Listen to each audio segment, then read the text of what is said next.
Bonjour à toutes, bonjour à tous. On se retrouve aujourd'hui. On voudrait faire une petite mise au point sur les seringues à colostrum. Bonjour Laetitia. Bonjour Katia. Je te laisse expliquer la particularité des seringues à colostrum et ce qui s'est passé et pourquoi il n'y a plus de bouchons. Oui, alors jusqu'à il y a pas très longtemps, on proposait des seringues à colostrum qui contenaient un bouchon.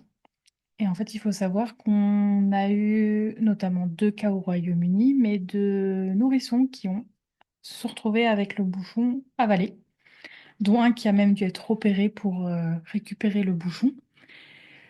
Et ça a été fait par un professionnel de santé en fait, Tout hein. à C'est un fait, c'est pas professionnel une de erreur d'une santé maman. en milieu hospitalier qui a nourri le bébé avec le colostrum de sa maman sans enlever le bouchon et on a frisé le drame de très peu, Oui, en fait.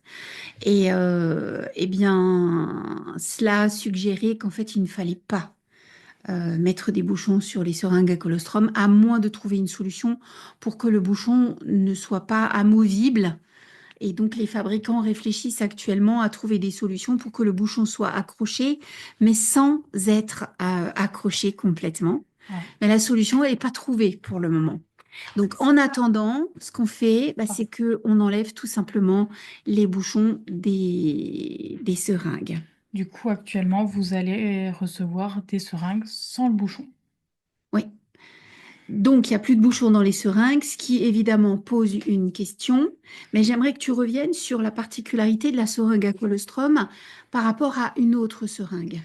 Du coup, voilà. Pourquoi choisir une seringue à colostrum plutôt qu'une seringue classique? Bon, moi, j'ai pris une grosse là parce qu'on n'en a pas des toutes fines, mais enfin, c'est un peu la même chose.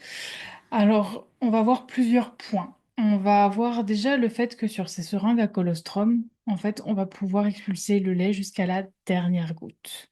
Et ça, c'est possible parce qu'au niveau, ici, on a ce petit bout qui, en fait, rentre vraiment jusqu'à la pointe. Donc, on ne perd aucune goutte. Et sachant qu'on est à moins de 1 ml dans la seringue, chaque goutte compte en fait. Ce que nous n'aurons pas sur ce type de seringue. Quand on les fait, on se rend bien compte qu'ici c'est tout plat. Donc en fait, on va forcément avoir du lait qui stagne sur le bout ici. On ne pourra jamais l'expulser complètement. Ouais, ça, on le voit quand on nourrit les bébés avec le lait et au doigt. On Oui, a toujours quelque chose qui reste il y a dans la toujours un peu. seringue. Autre chose qu'on va avoir également, c'est que ici, la pointe, donc l'embout, il est vraiment fait de façon arrondie pour pouvoir être mis dans la bouche du bébé sans le blesser. Ce que nous n'avons pas forcément ici. Par exemple, moi, si je passe le doigt ici, c'est très rugueux. Donc, en fait, ça peut blesser le bébé. Ça peut être inconfortable, c'est Mm. vrai. Ok, mais du coup, le problème, c'est que les seringues ne sont pas bouchées.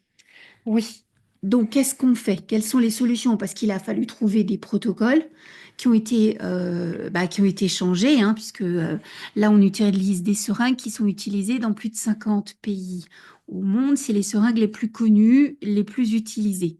Et donc, en fait, il y a un nouveau protocole qui a été proposé aux mamans en attendant qu'on ait quelque chose qui ne permette plus jamais d'essayer d'étouffer ou de tuer un bébé. Donc, quel est le protocole? donc notre seringue à colostrum, nous allons la remplir. Alors, pas complètement, on la remplit jusqu'à 0,8 ml. Parce qu'une fois qu'on va la congeler, ça va forcément prendre de l'expansion et du coup, on a besoin de cette marge pour être sûr que ça ne déborde pas.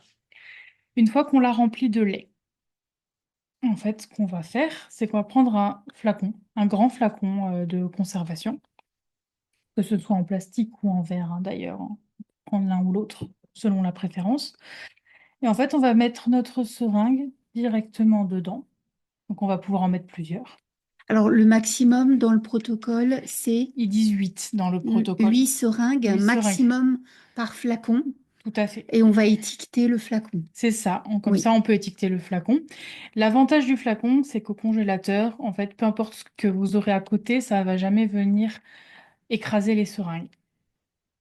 Ce qui est finalement pas si mal parce que quand on avait les seringues avec les bouchons, ben forcément le piston il sort, ce à quoi on pense pas forcément. Faut que je l'enlève parce que sinon il y a un effet vacuum. Ben en fait ça pouvait éventuellement être Si c'était pas dans un récipient rigide. Parce que souvent, on conseille de le mettre dans un sachet zippé ou un sachet de congélation pour le lait, par exemple. Et en fait, le problème, c'est que en fonction de là où vous le mettez dans le congélateur, ben, il y a d'autres choses qui viennent appuyer. Et en fait, on a le risque ben, déjà d'abîmer ou de tordre, voire de casser en fait la seringue. Oui. L'avantage maintenant de les mettre ben, dans ces flacons, c'est que le flacon, il va faire vraiment protection. Voilà, donc ça, c'est les solutions que l'on a pour l'instant. Il est possible que quelque chose d'autre arrive. Ça sera dans un délai qui est tout simplement improbable pour le moment. Euh, Nous, on a enlevé les seringues à bouchon dès qu'on a su qu'il y avait eu un problème. Parce que bon, ça n'a pas été non plus ébruité énormément, même si évidemment les incidents ont été rapportés aux instances de santé, hein, évidemment, hein. Mais nous, on les a enlevés dès qu'on a su que le problème avait eu lieu, parce qu'on n'est pas à l'abri dans un moment de fatigue de laisser un bouchon dans la bouche du bébé. C'était jamais arrivé en fait, hein.